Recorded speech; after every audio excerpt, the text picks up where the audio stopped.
परम पूज्य प्रातः स्मरणीय त्याग मूर्ति वीतराग परम तपस्वी श्री सद्गुरुदेव जी महाराज, अर्चनीय वंदनीय धर्म स्वरूप पुरुषमात भक्ति स्वरूपा मातृ शक्ति प्यारी बहन, प्रातःकाल की शुभवेला में आज तीसरे नवरात्रि के उपलक्ष्य में श्री परम सुंदर सत्संग भवन के प्रांगण में परम पूज्य गुरुदेव जी के चरणारविंद में परमपिता परमात्मा को साक्षी मानते हुए अपने अपने पैरों की चौकड़ी लगाकर बैठते हुए, शरीर को सीधा रखते हुए, मन को अपने पास लाते हुए, चित्त वृत्ति को एकाग्र करके बैठते हुए, चेहरे को मंच की ओर रखते हुए, आंखें खोल करके बैठते हुए, किसी भी प्रकार की हलचल को रोकते हुए धर्ममय और शांतमय वातावरण में जीवन सुधार की चर्चा, प्रभु की पवित्र पावनी चर्चा कहने और सुनने का प्रयास कीजिए। धन्यवाद।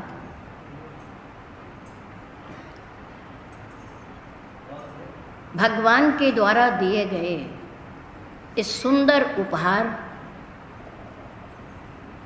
को सुंदर ढंग से जिए। क्यों? क्योंकि परमात्मा की कोई भी बनाई हुई वस्तु बेकार नहीं होती। जितने भी जीव जंतु प्राणी दुनिया में हैं, सबका अपना कोई ना कोई महत्व है और एक दूसरे के साथ लाइन जुड़ी हुई है। इस मानव जीवन को सुंदर तरीके से और लंबे समय तक जीने के लिए कुछ नियम हैं। अगर हम शांतमय जीवन जीना चाहते हैं, बहुत दिनों तक जीना चाहते हैं, तो हम झुकें।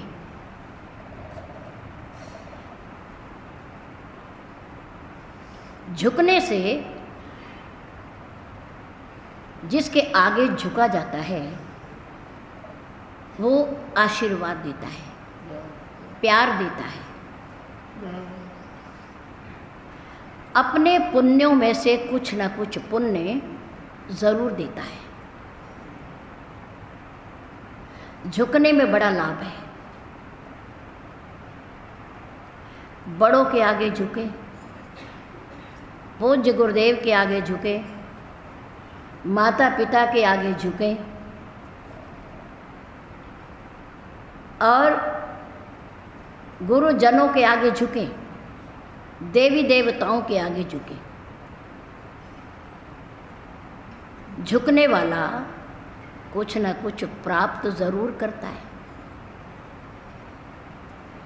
अगर देने वाला नाराज भी होगा, मुंह से नहीं भी बोलेगा, तो भी उसके जीवन के पुण्यों में से कुछ न कुछ भाग तो हम ले ही लेंगे।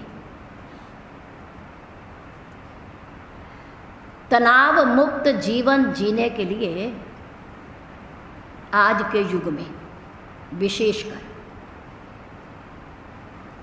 कलयुग में, भागा दौड़ी के युग में, अशांत युग में, पापों के घर के युग में तनाव मुक्त रहने के लिए कुछ नियम शास्त्रों ने बनाए हैं। महान पुरुषों ने अपनी लेखनी से कुछ लिखा है। क्या ये नियम आप भी अपनी हृदय की तख्ती पर, पट्टी पर जरूर लिखना। नंबर 1, जो गलती जीवन में एक बार हो गई और हमें एहसास हो गया, हमें अनुभव हो गया कि हमने ये गलती की है, फिर जीवन में कभी उस गलती को ना दोहराएं। नंबर 1, अगर हमारी समझ में आ गया है कि हमारे से गलती हो गई है, हमें अनुभूति हो गई है कि हमने जो किया वो ठीक नहीं किया, अच्छा नहीं हुआ हमारे से, तो आगे जीवन में ध्यान रखें और उस गलती को मत दोहराएं। नंबर 2, किसी को बढ़ता हुआ देखकर, उन्नति करते हुए देखकर, फलता और फूलता हुआ देख करके ईर्ष्या न करें, बल्कि ईश्वर का चिंतन करें। ईर्ष्या न करें, क्या करें? ईश्वर का चिंतन करें कि जिस ईश्वर ने उसे आगे बढ़ाया, उन्नति के शिखर पर ले गया, वो ईश्वर अपनी कृपा से मुझे भी आगे बढ़ाए। प्रार्थना करने से तो लाभ है, पर ईर्ष्या करने से कोई लाभ नहीं है, और जिससे ईर्ष्या है उसका नुकसान भी नहीं है, क्योंकि उसके कर्म उसके साथ और हमारे कर्म हमारे साथ। हम कर क्या सकते हैं? कुछ नहीं कर सकते। महर्षि विश्वामित्र जी बहुत बड़े महापुरुष अपने समय के, लेकिन उनके जीवन में, इतने सुंदर तपोमय जीवन में, एक अवगुण आ गया। क्या? वो अवगुण क्या है? वो अवगुण है कि महर्षि वशिष्ठ की बढ़ती हुई ख्याति और ब्रह्म ऋषि की उपाधि को सुन करके उन्हें ईर्ष्या हो गई कि मेरे और उनमें क्या कमी है। वो गृहस्थी में है, बल्कि मैंने तो सब कुछ त्याग दिया है, तब मैं भी कर रहा हूँ, तब उन्होंने भी किया। यज्ञ वो भी करते हैं, यज्ञ मैं भी करता हूँ, मेरे और उनमें अंतर कहाँ है? उन्हें ब्रह्म ऋषि क्यों कहा जाता है और मुझे क्यों नहीं कहा जाता? इस ईर्ष्या को मन में लेकर के वो सारे शुभ कर्म कर रहे हैं, लेकिन एक इसी बुराई के कारण उनके शुभ कर्म विश्व के कल्याण के लिए जो यज्ञ कर रहे हैं वो पूरा नहीं हो रहा। यज्ञ, शुभ कर्म, हवन दूसरों के कल्याण के लिए, भलाई के लिए, लेकिन पूरा नहीं हो रहा। क्यों नहीं हो रहा? एक दिन जब वो बहुत दुखी हो गए, उनके हृदय में चिंता हुई कि आखिर मेरे जीवन में कहाँ कमी है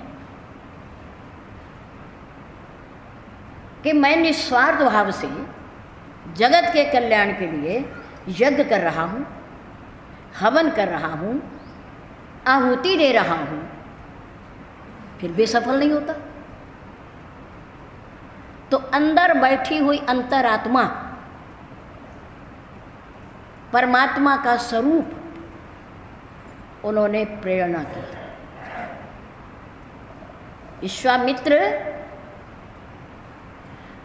तुम कर तो भला काम रहे हो, शुभ कर्म कर रहे हो, देवताओं का आवाहन करते हो, अग्नि प्रज्वलित करते हो, यज्ञ करते हो, लेकिन फिर भी पूरा नहीं हो रहा तुम्हारे एक दुर्गुण के कारण। जीवन की एक बुराई के कारण कि तुम्हारे मन में ईर्ष्या महर्षि वशिष्ठ के प्रति इतनी गहराई तक चली गई है कि तुम सपने में भी उसे छोड़ नहीं पा रहे। जब मौका मिलता है उन्हें नुकसान पहुंचाते हो, उनके बेटों को मार देते हो, उनको मारने को तैयार रहते हो। तो ऐसी भावना लेकर के तुम्हारा शुभ कर्म पूर्ण कभी हो ही नहीं सकता। अगर करना चाहते हो तो एक बात मानो, क्या कि मैं अवध की धरती पर आ गया हूं, राजा दशरथ के महलों में, और मेरा चिंतन करते हो तो तुम महर्षि वशिष्ठ से ईर्ष्या छोड़ करके उसके सेवक, उसके शिष्य राजा दशरथ के यहाँ महलों में चल करके आओ, चल कर आओ। मन को निर्मल करो, स्वच्छ करो, द्वेष ना रखो। अगर तुम अपना कार्य सफल करना चाहते हो तुम्हें आना पड़ेगा, ईर्ष्या छोड़नी पड़ेगी, द्वेष छोड़ना पड़ेगा, दूषित भावना को मन से निकालना पड़ेगा, तब तुम्हारा यज्ञ सफल होगा। विश्वामित्र महामुनि, महामुनि है, ज्ञानी है, तपस्वी है, लेकिन फिर भी कमी है जीवन में। क्या? ईर्ष्या है। ईर्ष्या रख करके हृदय में कितना भी शुभ कर्म हम करें वो हमारा सफल नहीं हो सकता। याद रखो, परमात्मा के किसी भी प्राणी के साथ ईर्ष्या न करें, क्योंकि हर एक व्यक्ति का, प्राणी का अपना अपना महत्व है।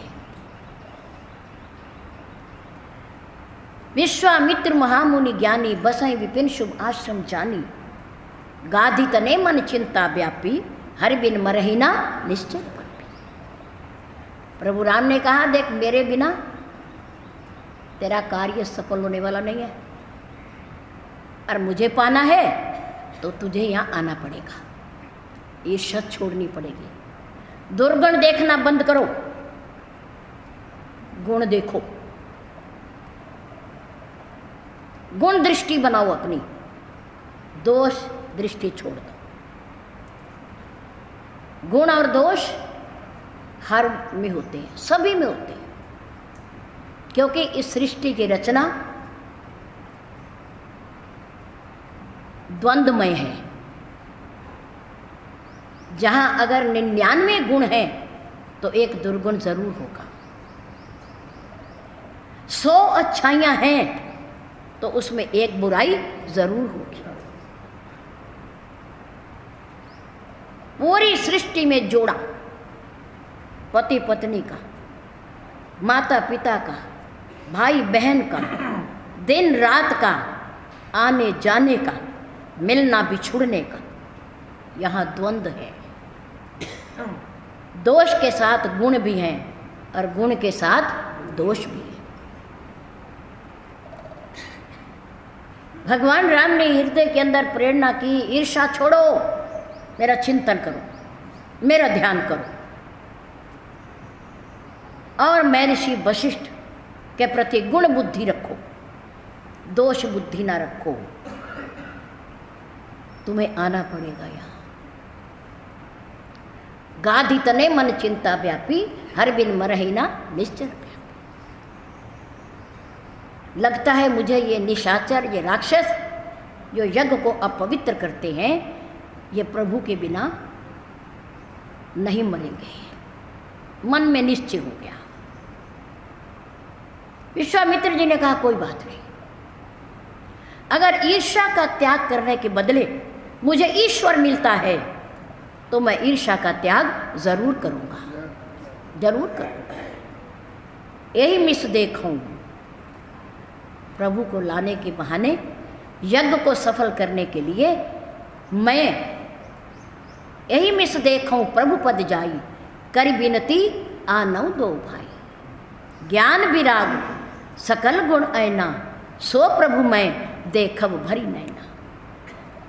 यही विधि करत मनोरथ, जात लागी नहीं बार, करी सरी उस सज्जन मज्जन सलिल, गए भूप दरबार।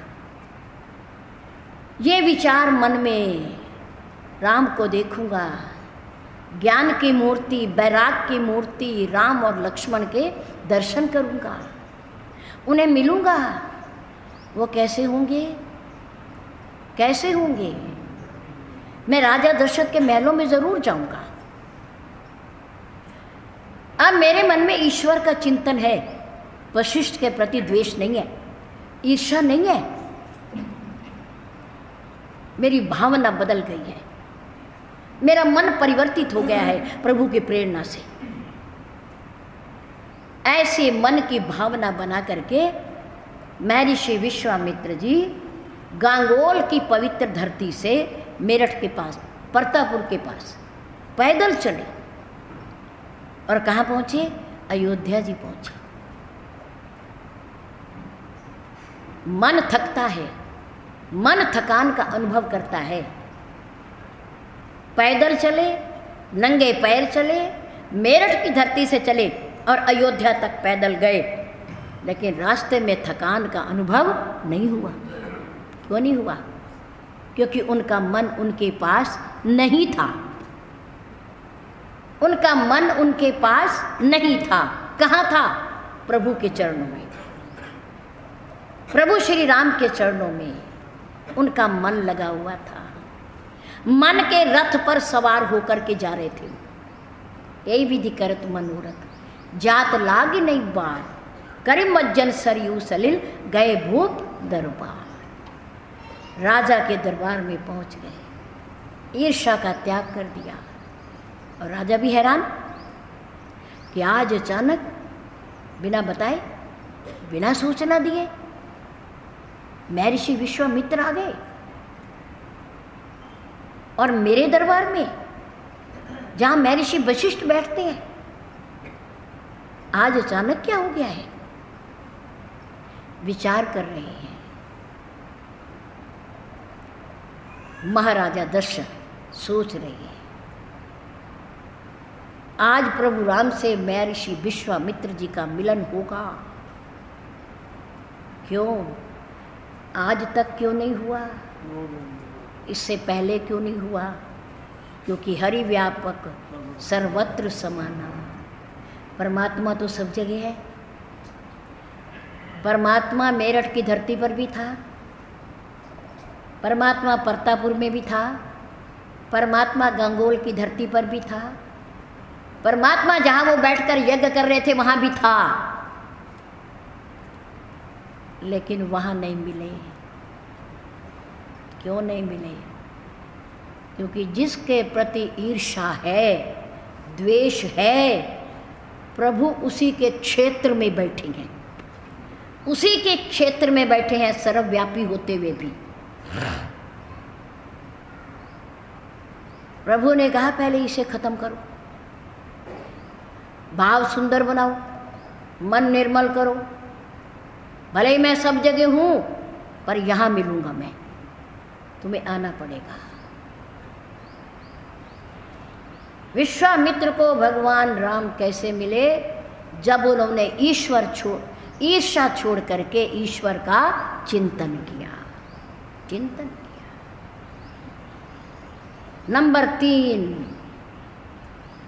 किसी भी वस्तु का अहंकार न करें, अभिमान ना करें, क्योंकि जिन वस्तुओं के प्रति हमें अभिमान होता है वो नाशवान है, वो अस्थिर हैं, एक दिन मिटने वाली हैं। वो आज हैं, कल नहीं है, कल हैं, परसों नहीं है, इनका क्या भरोसा है? इसलिए नाशवान वस्तुओं का, अस्थिर वस्तुओं का जो मिल करके बिछुड़ जाने वाली हैं, उनका कभी अहंकार नहीं करना चाहिए। जीवन में नम्रता लाएं, नम्रता लाएं। क्रोध ना करें, भड़के ना किसी बात को सुनकर,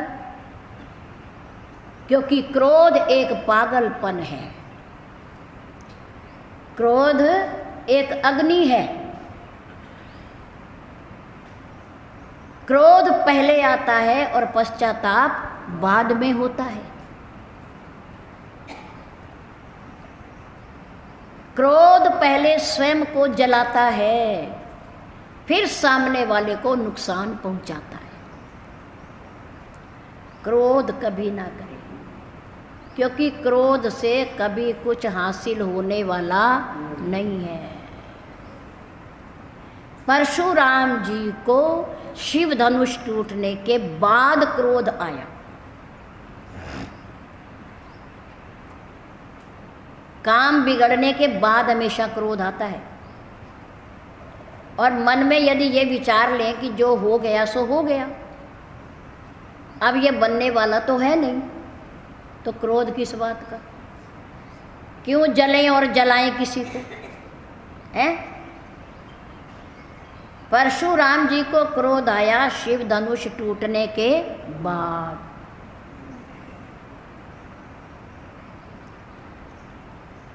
लक्ष्मण जी ने कहा धनुष टूटना था, टूट गया। राजा की प्रतिज्ञा थी, किसी न किसी ने तो तोड़ना ही था, और पुराना धनुष था, टूट भी गया तो क्या हानि है। अब आप ये बताओ कि आपका क्रोध शांत कैसे हो? आप शांत कैसे होंगे, पहले ये बताओ। परशुराम जी ने कहा मैं तो तब शांत होऊंगा जब जिसने धनुष तोड़ा है वो उठ करके सभा में से मेरे सामने आ जाए, मेरे सामने आ जाए। अब प्रभु राम हंसे कि तोड़ने वाला तो पहले से ही आपके सामने खड़ा है, आपको प्रणाम कर रहा है, और ये भी बता रहा है कि धनुष किसने तोड़ा है।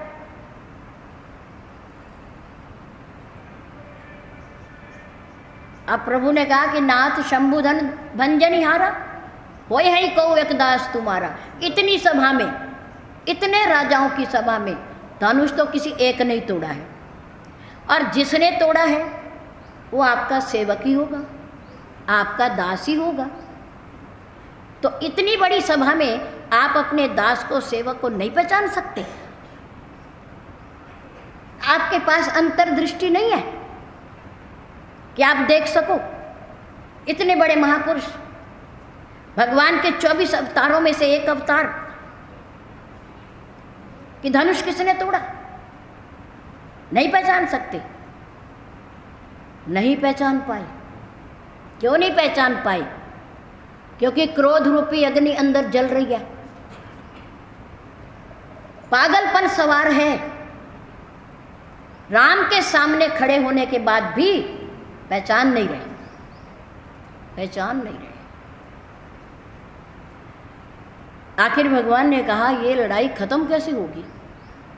अंत तो होगा ना, लड़ाई का अंत होगा तभी तो विवाह की रस्म पूरी होगी आगे। इसका अंत तो करना ही पड़ेगा। प्रभु राम ने सोचा ये क्रोध में है तो हम नम्र हो जाएं, हम झुक जाएं।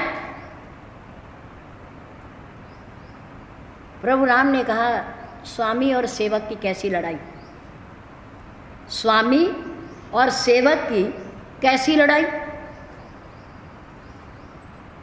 देखो मेरी तरफ देखो, आप मेरे से हर प्रकार से बड़े, मैं केवल राम और आप परशुराम। मैं क्षत्रिय और आप जाति से ब्राह्मण। जाति से भी बड़े आप, नाम से भी बड़े आप, शस्त्र से भी आप बड़े, क्योंकि मेरे पास केवल एक धनुष और आपके पास दो दो हथियार, धनुष और परसा।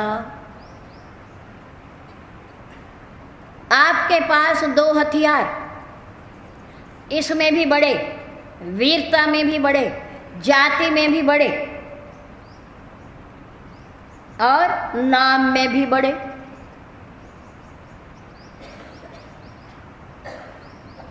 प्रभु, आखिर लड़ाई खत्म हो, इसके लिए आप शांत हो, इसके लिए क्या किया जाए? आप ही बता दो, क्या किया जाए? परशुराम जी ने कहा, क्या किया जाए? मेरा शत्रु मेरे सामने आ जाए ताकि मैं उससे लड़ सकूं, युद्ध कर सकूं उससे। प्रभु राम ने कहा, अच्छा चलो। वो आपके सामने आ गया, आपने युद्ध शुरू कर दिया, तो युद्ध का परिणाम क्या होगा? परिणाम क्या होगा? परशुराम जी ने कहा, हार और जीत, हार और जीत। प्रभु राम कहने लगे, बस हार और जीत दिखाने के लिए दुनिया को खून खराबा करो, युद्ध करो। अगर आप जीतना चाहते हो या हारना, आप ये बताओ। परशुराम जी ने कहा, हारना कौन चाहता है? हार किसे अच्छी लगती है? अर्थात आप जीतना चाहते हैं। हाँ, तो प्रभु, नाम में, जाति में, शस्त्र में, हर प्रकार से, सब प्रकार हम तुम सन हारे। तो मैं घोषणा करता हूँ, सब राजाओं के सामने ये घोषणा करता हूँ, बिना लड़ाई के, बिना युद्ध के, बिना शस्त्र उठाए मैं घोषणा कर रहा हूँ कि परशुराम जी जीत गए और राम हार गया, हार गया। जहाँ बड़ों का सम्मान बचता हो, वहाँ छोटों के हारने में कोई बुराई नहीं है, कोई बुराई नहीं है।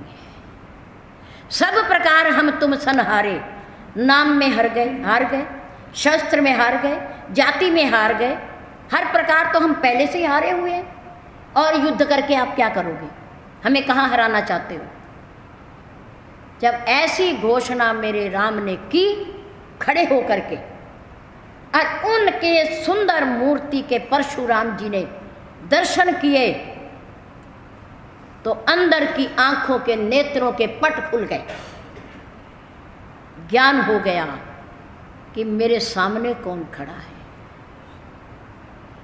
मैं किससे उत्तर प्रति उत्तर कर रहा हूं, किसको हराना चाहता हूं। मैं पहचान लिया कि ये साक्षात भगवान है। मैं जितना क्रोधित होता हूं, ये उतना नम्र होते हैं, ये उतना झुकते हैं। परशुराम जी ने हाथ जोड़े और माफी मांगी, क्षमाऊं क्षमा मंदिर दो भ्राता, अनुचित बहुत कहूं अज्ञाता। दोनों भाई, मुझे क्षमा करना, मुझे माफ करना।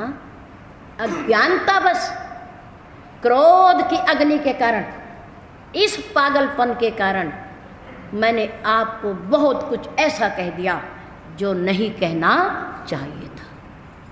क्रोध ऐसा ही है। क्रोध अंधा होता है, क्रोध पागल होता है, क्रोध एक अग्नि है। क्रोध से काम बनते नहीं हैं, बल्कि क्रोध से काम बिगड़ते हैं, बिगड़ते हैं। मेरे राम ने नम्रता से परशुराम जी के क्रोध को बिना युद्ध किए शांत कर दिया, शांत कर दिया और माफी मंगवा दी पूरे राज दरबार में। किसने? राम की नम्रता ने, राम के झुकने ने। भगवान के अवतार 24 अवतारों में से परशुराम जी से माफी मंगवा दी, क्षमाओ क्षमा मंदिर द्रोह। हे क्षमा के मंदिर, हे परमात्मा, राम और लक्ष्मण, मेरी आंखों पर क्रोध की पट्टी बंधी थी, अहंकार बस मैं आपसे उलझ गया था, मुझे क्षमा करना, क्षमा। तनाव मुक्त जीवन जीने के 4 नुस्खे। नंबर 1, जो जीवन में गलती एक बार हो गई हो और हमें पता चल गया हो तो उसे जीवन में दोबारा कभी ना करें। नंबर 2, ईर्ष्या ना करें किसी से, बल्कि ईश्वर का चिंतन करें। किसी भी नाशवान वस्तु का अभिमान ना करें, बल्कि जीवन में नम्रता लाएं, झुकें, क्रोध ना करें, क्रोध ना करें, क्षमा अपनाएं, क्षमा अपनाएं। हम भी सुखी और हमारे साथ वाले भी सुखी, दोनों सुखी। झुकने में बहुत बड़ा गुण है। जब हम झुकते हैं परमात्मा के आगे, माता पिता के आगे, गुरुजनों के आगे, तो ना जाने आशीर्वाद स्वरूप हमें परमात्मा कितना ऊंचा उठा दे, कितना ऊंचा उठा दे, कोई नहीं जानता, केवल झुकने और नम्रता के कारण। विभीषण को रावण ने कहा, बातें वही होती हैं शास्त्रों की, गीता की हो, श्रीमद् भागवत की हो, श्री रामायण जी की हो, वेदों की हो, उपनिषदों की हो, बातें वही होती हैं, लेकिन उनको समझने की बात है। रावण ने विभीषण छोटे भाई का अपमान किया दरबार में और कहा, ममपुर बस, कितना बड़ा अभिमान है कि लंका मेरी है, मैं लंका का राजा हूँ। जबकि वो जानता है कि सोने की लंका नगरी राज्य के तीसरे हिस्से का विभीषण भी अधिकारी है, क्योंकि 3 भाई हैं। लेकिन फिर भी कितना अभिमान है कि ममपुर बस तब सन पर प्रीति, 60 मिल जाओ तीनों को नीति। ये अच्छी अच्छी बातें ना राम और लक्ष्मण को सुना जाके, मुझे ना सुना, मैं तेरे से ज़्यादा ज्ञानवान हूँ। और ऐसी बात कहकर, कठोर वचन कह करके अस कई कीने सी चरण प्रहारा। रावण ने विभीषण के ऊपर लात का प्रहार किया, लेकिन अनुज गहे पद 12 छोटा भाई बड़ा भाई मार रहा है, छोटा भाई बार बार रावण के पैरों को पकड़ रहा है, झुक रहा है, झुक रहा है। और राम वहाँ बैठे बैठे देख रहे हैं कि रावण के दरबार में क्या हो रहा है। अंतर्यामी परमात्मा। अनुज गहे बद 12 छोटा भाई विभीषण बार बार रावण के पैर पकड़ता है, प्रभु भाई ऐसा नहीं, तुम बात को मानो, मैं जो बात कह रहा हूँ ये नीतिपूर्ण है, आपके लिए कल्याणकारी है, आपके हित की बात है, इसलिए सुनो। कड़वी तो है लेकिन है इसमें कल्याण आपका। लेकिन रावण नहीं माना और उसे देश से निकल जाने का आदेश दे दिया। अब विभीषण ने कहा, अब कोई रहने का मेरा मकसद नहीं है यहाँ, अब मैं यहाँ नहीं रहूँगा।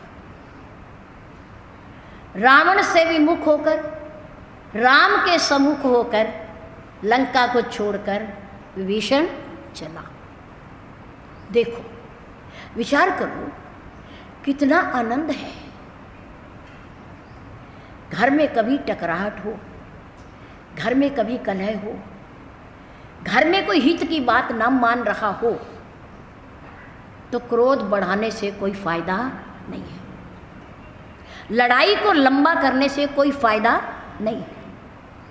कलह को छोटा करो, मिटाओ इसे बढ़ाओ नहीं।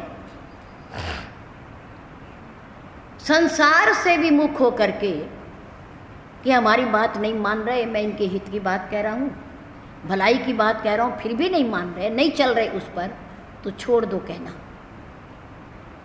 उनके ऊपर, उनकी प्रारब्ध पर छोड़ दो, उनकी किस्मत पर छोड़ दो। हमारे कर्म हमारे साथ, उनके कर्म उनके साथ, और भगवान की तरफ चल पड़ो। फिर भगवान जो करेंगे अच्छा ही करेंगे, क्योंकि वो कभी किसी का बुरा न सोचते न करते। ये तो हमारी दृष्टि है। विभीषण प्रभु राम की ओर चले, झुकने की बात कि विभीषण बार बार झुक रहा है और रावण बार बार कटु वचनों का प्रहार कर रहा है। लेकिन विभीषण रावण से विमुख होकर, राम के सम्मुख होकर के जब चले, जैसे ही चले वैसे ही मेरे प्रभु ने उसके जो जन्मों के पाप कर्म थे, अपराध थे, वो सारे खत्म कर दिए।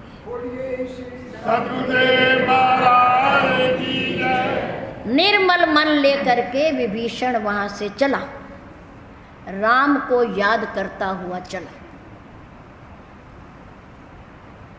बंटवारा भी नहीं मांगा कि मेरा हक तो दे दे, मैं भी तो अधिकारी हूं तीसरे हिस्से का, मेरा भी तो बनता है। नहीं, उसने कहा नहीं, अब इनसे कुछ नहीं लेना, अब जो देंगे मेरे राम देंगे, ईश्वर देगा। और वो कितना दे देगा? दुनिया तो दे करके कहेगी, एहसान रखेगी, बदले की भावना भी रखेगी, लेकिन परमात्मा पता नहीं कितना दे देगा, कोई गिनती नहीं, और दे करके वो किसी पर एहसान भी नहीं करता और किसी से बदला भी नहीं चाहता कि मैंने इसके लिए करा, ये मेरे लिए करे। विभीषण चला जब, तो मन में विचार, देखूं चाई चरण जल जाता। ये मन में दुख नहीं है कि मेरे भाई ने मुझे मारा, मैं लंका छोड़कर आ गया, मैं परिवार छोड़ के आ गया, मेरा क्या बनेगा, मेरा क्या बनेगा, ये नहीं सोच रहा। क्या सोच रहा है कि देखूं जाई चरण जल जाता। भगवान के सुंदर सुंदर कोमल कोमल चरणों के दर्शन करूंगा। अरुण मृदुल सेवक सुखदाता, जे पद परसी तरी ऋषि नारी, दंडक कानन पाप, जे पद जनक सुता उरलाए, कपट कुरंग संग धर धाय। हर उर सर सरोज पद जेई, अहो भाग्य, ये मेरी किस्मत है, ये मेरा सौभाग्य है कि रावण की फटकार के कारण, रावण की मार के कारण आज मुझे राम के श्री चरणों के दर्शन हो। जय श्री राम, जय श्री राम, जय श्री राम। झुक करके चल रहा है, भगवान को याद करता आ रहा है, उनके चरणों के दर्शन हृदय के अंदर कर रहा है। विभीषण प्रभु राम के पास पहुंच गए। भगवान के चरणों की बड़ी महिमा है, बड़ी महिमा है। एक बार हाथों ने पैरों से एक प्रश्न किया, क्या कि क्या कारण है, क्या कारण है कि सब तुम्हारा ही स्पर्श करते हैं, तुम्हें ही प्रणाम करते हैं, मुझे क्यों नहीं प्रणाम करते? तुम्हारे में क्या विशेषता है? चरणों ने कहा, देखो भाई, प्रणाम कराने के लिए, स्पर्श कराने के लिए धरती पर रहना पड़ता है, झुकना पड़ता है, नम्र होना पड़ता है। हवा में नहीं उड़ना होता। मैं नीचे रहता हूँ, तो ऊपर,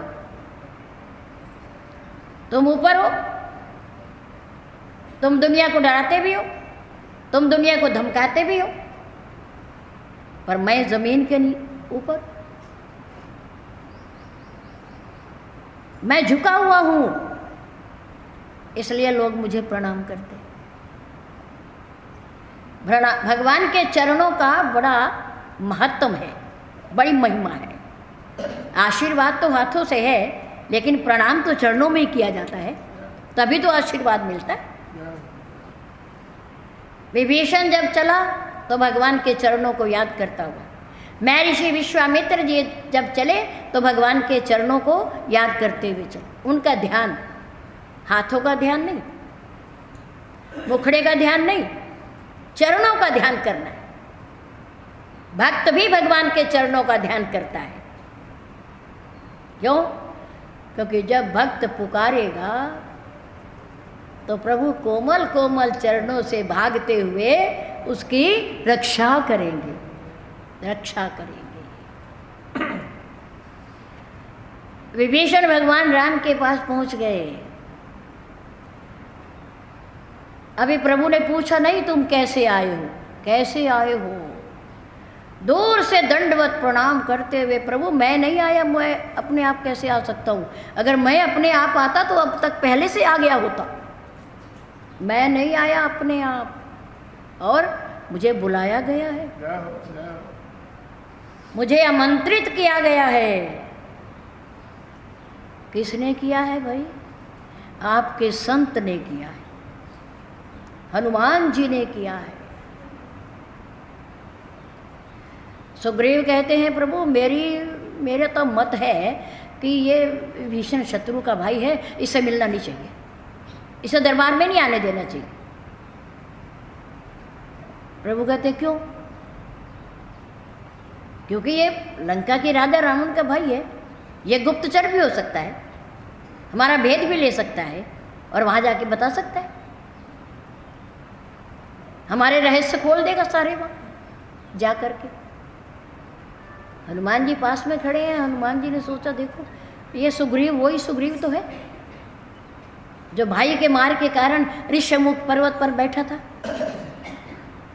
अपने 2-4 मंत्रियों के साथ।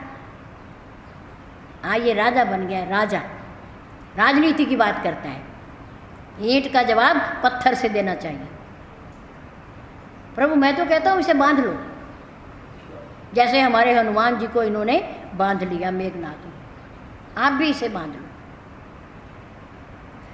हनुमान जी ने कहा व्यक्ति की धारणा कितनी जल्दी बदलती है। मैंने सुग्रीव से राम को मिलाया, भाई का वध करवाया, राज्य दिलवाया, परिवार से मिलाया, अपनी बातें भूल गया। और मैं इसे निमंत्रण दे के आया हूं कि प्रभु भक्तों से, सेवकों से मिलने के लिए तैयार रहते हैं।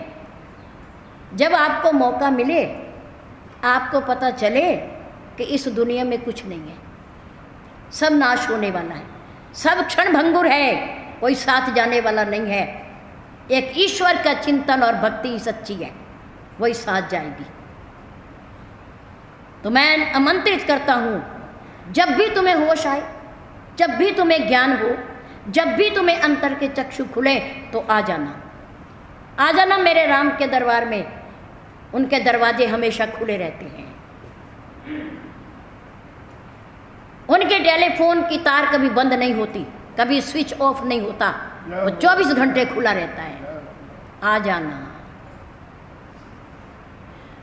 प्रभु ने कहा हाँ कोई बात नहीं, वो भी देखेंगे। इन्होंने हमारे हनुमान जी को बांधा, दुख दिया, कष्ट दिया, वो भी देखेंगे, लेकिन बाद में। पहले पता चले कि वो आया क्यों है। जब हनुमान जी और अंगद जी उन्हें लाए तो दूर से विभीषण जी ने कहा प्रभु श्रवण सुयश सुनि आयऊं, प्रभु भंजन भव वीर।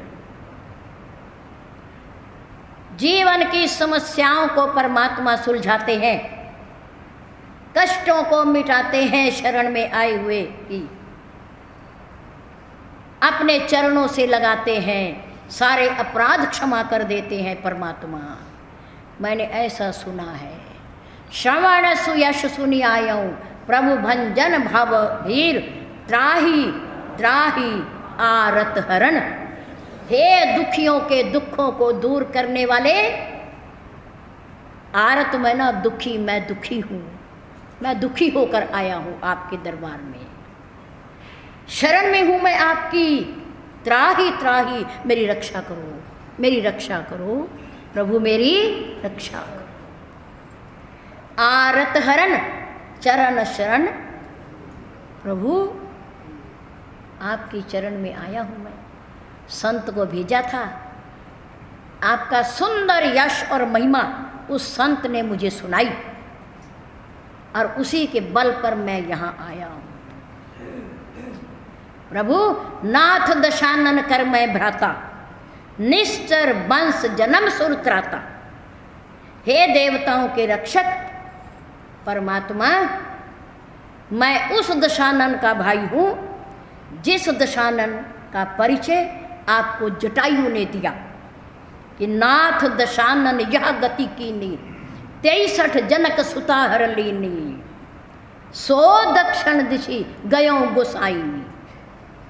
मैं उस दशानन का भाई हूँ जिस दशानन ने आपकी प्रिया, आपकी धर्म पत्नी आर्य नारी सीता का अपहरण किया है। मैं राक्षस वंश में पैदा हुआ, तामसी शरीर है मेरा, मैं आपका कोई भजन भी करना नहीं जानता। प्रभु बहुत सुंदर तरीके से लंका को जलाकर, राक्षसों को मारकर, माँ सीता से मिलकर और मुझे निमंत्रण देकर हनुमान जी आपके पास वापिस आ गए। मैंने उनका प्रभाव देख लिया। आपका प्रभाव तो हनुमान जी ने दिखा दिया, लेकिन अब मैं आपका स्वभाव देखने आया हूँ, जो उन्होंने बताया है कि राम सदा सेवक रुचि राखी। राम हमेशा अपने सेवकों की इच्छा के अनुसार कार्य करते हैं। जो उनका सेवक चाहता है वो उसकी थाली में परोस देते हैं, दे देते हैं, क्योंकि भगवान की अपनी कोई इच्छा नहीं होती। वो निरीह है, इच्छा रहित है, इच्छा सेवक की होती है, परमात्मा की नहीं, भक्त की होती है इच्छा। इच्छाएं हमारी और आपकी हैं, वो पूरी करते हैं क्योंकि उनकी अपनी कोई इच्छा नहीं। दूसरों की इच्छा कौन पूरी करेगा? जिसकी अपनी कोई इच्छा नहीं। दूसरों की जेबें कौन भरेगा? जिसकी अपनी कोई जेब नहीं होगी। सद्गुरुदेव महाराज को कौन भरेगा? जिसकी अपनी कोई चाह नहीं। दूसरों के भंडारे कौन भरेगा? जिसका अपना कोई स्वार्थ नहीं है, भगवान की कोई इच्छा नहीं। जब सारी बातें हो गई, भगवान ने विभीषण को दंडवत प्रणाम करते हुए उठा करके दोनों भुजाओं से अपने हृदय से लगा लिया और अनुज सहित मिली ढिग बैठारी छोटे भाई लक्ष्मण जी के साथ उन्हें पकड़ करके लाए और उन्हें बराबर के आसन पर बिठा दिया। अनुज सहित मिली ढिग बैठारी अपने पास बिठा दिया और कहा, कह लंकेश सहित परिवारा, कुशल कुठार बास तुम्हारा। लंकेश विभीषण ने कहा, मैं तो विभीषण हूँ, लंकेश का छोटा भाई हूँ, मुझे प्रभु लंकेश कह रही है। हमने पहले कहा ना कि झुकने में बहुत बड़ा गुण है, झुकने से बहुत कुछ मिल जाता है जो हम नहीं भी चाहते, वो भी मिल जाता है। विभीषण झुका किसके? रावण के आगे भी, बड़े भाई के आगे, पिता के समान भाई के आगे, लात खाने के बाद भी झुका, और यहाँ प्रभु के दरबार में आकर के भी झुका, यहाँ भी झुका। तो रावण ने भगवान राम ने विभीषण को कितना ऊंचा उठा दिया, कितना ऊंचा उठा दिया। लंकेश के होते हुए, रावण के राजा होते हुए, अभी मरा तो नहीं वो, कहीं गया तो नहीं वो, अभी बैठा है वो राजगद्दी पर। उसके रहते रहते प्रभु श्री राम ने अपनी शिरमुख से केवल नम्रता के कारण, झुकने के कारण, शरणागति के कारण विभीषण को लंकेश कह दिया, कितना ऊंचा उठा दिया। मेरी दृष्टि में विभीषण, लंकेश राजा रावण खत्म हो गया है, समाप्त हो गया है आज, और तुम राजा हो गए हो। मेरी दृष्टि में, मेरी भावना से तुम राजा हो गए हो। प्रहलाद झुके, पिता अत्याचार करता है, पिता कष्ट देता है, लेकिन प्रहलाद कुछ बोलता नहीं है। वो जितने प्रहार करता है, दुख देता है, प्रहलाद उतना झुकते हैं, उतना नम्र होते जा रहे हैं, उतना भगवान की तरफ बढ़ रहे हैं। प्रतिकूल परिस्थिति, ये हमारा सौभाग्य है। ये जब जब हमारे सामने आएंगी, तब तब हम अपने परमात्मा को दुगना याद करेंगे, दुगना याद करेंगे। प्रहलाद को प्रभु ने दर्शन दिए नरसिंह के रूप में, और हर प्रहार से बचाया, रक्षा की। ध्रुव झुके, ध्रुव अपने पिता की गोदी में बैठना चाहता था, राजा बनना चाहता था, लेकिन प्रभु ने कहा नहीं, वो तो नाशवान राजा है, थोड़े दिन गद्दी पर बैठेगा, फिर काल के गाल में चला जाएगा। मैं तुम्हें ऐसा राजा बनाऊंगा, ऐसा पद दूंगा जो अटल होगा, जो कभी मिटेगा ही नहीं, जो कभी छिनेगा भी नहीं, और जिसका कभी नाश भी नहीं होगा। ध्रुव को अटल पद मिला, अटल पद मिला। झुकने में बहुत बड़ा गुण है, बहुत बड़ा गुण है।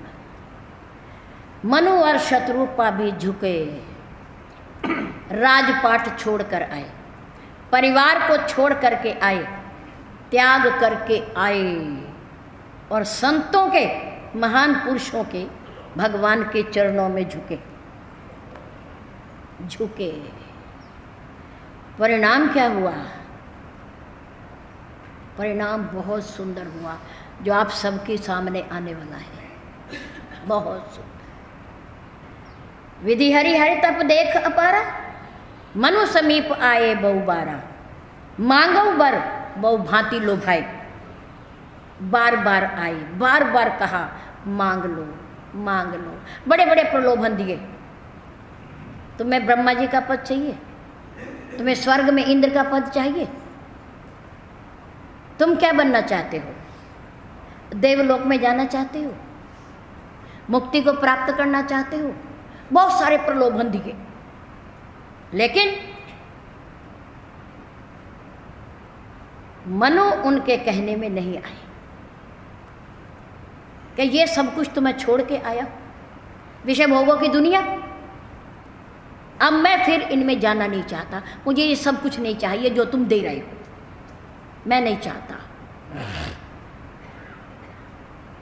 तप करते करते 23,000 बरस तप करते करते मनु जी का शरीर अस्थि मात्र रह गया, अस्थि मात्र हड्डियों का ढांचा रह गया। ऐसा जब प्रभु ने देखा कि ब्रह्मा विष्णु महेश विहार करके चले गए, उनसे कुछ नहीं मांगा, तो प्रभु सर्वज्ञ दास निज जानी, निज दास गति अनन्य तापस नृप रानी, राजा और रानी को अनन्य भाव से तपस्या करते हुए जब देखा तो उनका सिंहासन हिला कि मेरे मंत्री तो कई बार हो आए, जगत के रचना के प्रभारी, जगत के पालनकर्ता के प्रभारी, जगत के संहारकर्ता के प्रभारी ब्रह्मा विष्णु महेश तो कई बार हो आए, वो डोले नहीं, अपने लक्ष्य से पीछे नहीं हटे। तो मेरे प्रभु ने कहा कि अब मेरे जाए बिना गुजारा नहीं होगा, नहीं होगा। प्रभु सर्वज्ञ दास निज जानी, गति अनन्य तापस नृप रानी, रानी को राजा को दोनों को पति पत्नी को अनन्य भाव से तपस्या करते हुए जब देखा तो प्रभु द्रवित हो गए, द्रवित हो गए और कहा मांग मांग नभ भई बर वानी। ऐसी जब आकाशवाणी हुई और वो कानों के रास्ते से जब अंदर गई तो मनु और शत्रुपा ऐसे शरीर वाले हो गए मानो अभी भवनों से आए हो, अभी महलों से आए हो। केवल श्रवण रंध्र और जब आई ऐसी नभ वाणी जब हृदय के अंदर आई तो उनका शरीर हष्ट पुष्ट हो गया, हष्ट पुष्ट हो गया। अनन्य शब्द इसमें आया, ये बड़ा गंभीर शब्द है। अनन्य, अनन्य गति उसे कहते हैं जिसकी कोई दूसरी गति हो ही ना, जिसका भरोसा और विश्वास एक परमात्मा को छोड़कर और किसी पर ना हो, और किसी पर ना हो, चाहे ब्रह्मा विष्णु महेश अन्य देवी देवता क्यों ना हो। इस अनन्य शब्द का उच्चारण प्रभु राम ने और कहाँ किया और इनके प्रति ही क्यों किया, इसकी चर्चा कल होगी।